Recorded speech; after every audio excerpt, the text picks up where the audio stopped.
ना अच्छी अटा चकटार झिंझट ना बेलिबार। यही रेसिपीटी जदि पिला बनईकी दिखते टिफिन ले ताले पिला टिफिन तो शेष करेंगे आ बनवा भी एत सहज कि आपण मैंने बहुत कम समय बनईकी रेडी करेंगे। ये रेसिपी फास्ट गोटे जगार गोटे कप नहीं ने अटा 2 बड़ चामच सुजी आ स्वाद अनुसार लुण दे सब जिनिस को भल भाव में गोलई ने अल्प टिके पानी दे यार गोटे घोल तैयारी करेंगे जमी आपण मैंने चकुली पिठा बनाती से जो बेटर तैयारी करथांती सेमिति कंसिस्टेंसी रे गोटे घोल तैयारी करेंगे।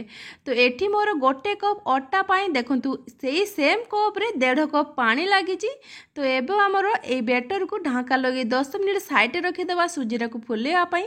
सेही भितरे आम देखंतु एठी स्टफिंग तैयारी करबा ता पाई गोटे करेई रे गोटे बड़ चामच तेल को गरम करि नेबे आधा चामच जीरा आ गोटे कंचा लगा को काटी के ताको भाजी नेबे। तापरे गोटे पियाज को देई पियाज को हल्का टिके लाल करी भाजी नेबे।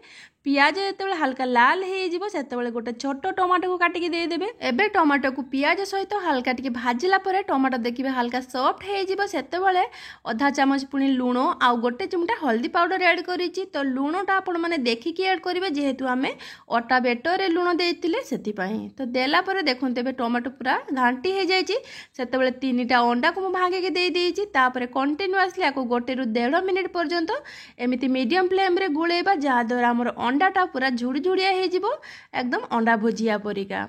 तो एबे भल भाव में ताको गोलेला पर देखो सुंदर एटा भुजिया तैयारी हो जाइए। एबे याको आहरी चटपटा बनाइबा आधा चामच मुठी चाट मसला और किसी धनिया पत्र काटिकी देइछि तापर भल भाव में गोलई नेछि। एबे हमर स्टफिंग रेडी हो जाइए याको आम साइड रखिदेबा। एबे देखंतु हमर जो घोल को आम 10 मिनिट रेस्ट रखिथिले सुंदर एटा फुली जाइए सुजी फुलिकी डबल हो जाइए याको भल भाव में पुणी आउथर गोलई नै। जदि आपनको लागुथाय कि आपनकर घोल बेसी बहलिया हेछि ताले अल्प टिके पानी देकी ताको भल भाव में गोलई नेबे।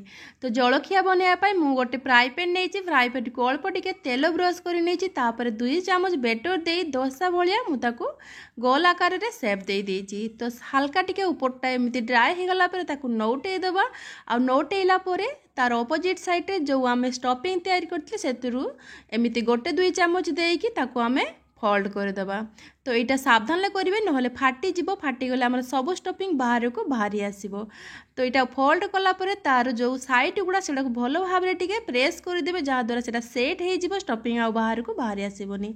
एबे आमर अंडा स्टफिंग दिया परोटा पूरा रेडी हो जाइए खाइबापी। या आपण मैंने नॉर्मली खाली पार्टी भी खाई पारे ना एमती टमाटो सॉस दे भी खाई पारे।